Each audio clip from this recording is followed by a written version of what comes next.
Good morning from the lookout. Well, I'm going to talk louder today. My mic messed up the other day, and I've got to get it fixed. And Teresa just told me that in the wind, it's hard to hear. So I'm just going to talk louder until I can get my mic fixed. Sorry about that. Sorry. Okay, we're on day 196, starting with Mark 7:24-30. I pray you're well today. God bless you.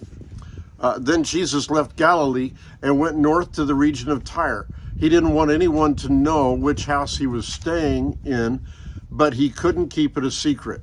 Right away, a woman who had heard about him came and fell at his feet. Her little girl was possessed by an evil spirit, and she begged him to cast out the demon from her daughter. Since she was a Gentile born in Syrian Phoenicia, Jesus told her, "First, I should feed the children, my own family, the Jews. It isn't right to take food from the children and throw it to the dogs." Jesus, this is a cultural thing, okay?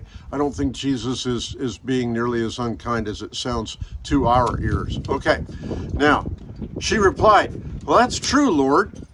But even the dogs under the table are allowed to eat the scraps from the children's plates." "Good answer," he said. "Now go home, for the demon has left your daughter." And when she arrived home, she found her little girl lying quietly in bed, and the demon was gone. It was a good answer. It was an answer given by faith in Jesus, okay? Trusting Jesus and not being offended by him, okay? So this is kind of an odd interchange, but it's interesting that Jesus wasn't looking to condemn her. He was looking to see if she was expressing true faith, all right? Now, 1 Chronicles 19-21. Today, perhaps we can learn from the example of someone else's foolishness. David sends some messengers to convey his sympathy to the son of a king who had died. But the new king's advisors decided that David was just sending the messengers to prepare to go to war against them. So they humiliate the messengers and send them home. The next thing we know is that the kingdom is paying huge sums of money to bring chariots and armies to defend them from the wrath of David, and they lose. So, are there those times when we make assumptions and then base our decisions on those assumptions, and we cause great harm? Sure we do. Sure we do. Sure I have. You bet. Can we learn from these mistakes as we follow Christ? Yes, I believe we can. Perhaps we could ask the Lord about our assumptions. Maybe we could believe the best in people and choose to demonstrate the love of God to them. And then if they are false, we can still pray for them. We can still pray for them while protecting ourselves from them. We can still pray for them while protecting ourselves from them. It works. It works, okay? Now, Romans chapter 2 and 3. Today, Paul is asking questions and then providing answers as he is working through arguments people have about following Jesus. First, speaking to the Jews and to us, 2:28 and 29, it says, "For you are not a true Jew just because you were born of Jewish parents, or because you've gone through the ceremony of circumcision. No, a true Jew is one whose heart is right with God, and true circumcision is not merely obeying the letter of the law, rather, catch it, it is a change of heart produced by God's Spirit. And a person with a changed heart seeks praise from God, not from people." Seeks praise from God, not from people. God is looking for our hearts to be changed. A change in the way we live. Today we might say, you are not a Christian just because you grew up in a Christian home. You are not made right with God just because you follow a bunch of rules about Christ. It is a change of heart produced by God's Spirit. And so we consistently ask God for a change of heart brought about by God's Spirit.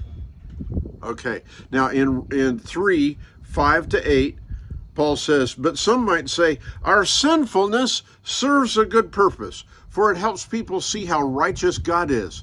Isn't it unfair then for him to punish us? This is merely a human point of view, Paul says. Of course not. If God were not entirely fair, how would he be qualified to judge the world? But someone might still argue, how can God condemn me as a sinner if my dishonesty highlights his truthfulness and brings him more glory? And some people might even slander us by claiming that we say, the more we sin, the better it is. Those who say such things deserve to be condemned. Wow. Paul argues with those who have developed a crazy idea. The more I sin, the more God's holiness and righteousness becomes evident. So how could God judge me for sinning? Because really, I'm doing him a favor. Huh? What? Are you crazy? Yet this was the kind of thinking that Paul was speaking against. I'm not sure who might think this way today, but there are certainly those who are led to believe that there are those who are led to believe what they want about God because their belief supports whatever they want to think. And so, what are we to do? What are we to do? Okay? Listen for the voice of God as we read his word and ask God to transform our lives by his Spirit. Okay, listen for the voice of God as we read his word and ask God to transform our lives by his Spirit. I believe that's the ticket. How's that? I believe that's the ticket. Okay, so now we're at Psalm. I'm getting there. Psalm 11. Yes. Wait. Am I there? Okay. So sorry. Psalm 11, verse 3 to 5. The foundations of law and order have collapsed. What can the righteous do? But the Lord is in his holy temple. The Lord still rules from heaven. He watches everyone closely, examining every person on earth. The wind is coming through, so I'm speaking louder. The Lord examines both the righteous and the wicked. He hates those who love violence. Okay, and in Proverbs 19, it isn't 10 and 11, 10 to 12. Oh, 10 and 11, that's it. It isn't right for a fool to live in luxury or a slave to rule over princes. And sensible people control their temper, then earn respect by overlooking wrongs. Thank you for your patience with the wind on my back porch. Thank you. I'm going to get my microphone fixed. God bless you. He loves you. I love you. May God bless you today. Bye-bye.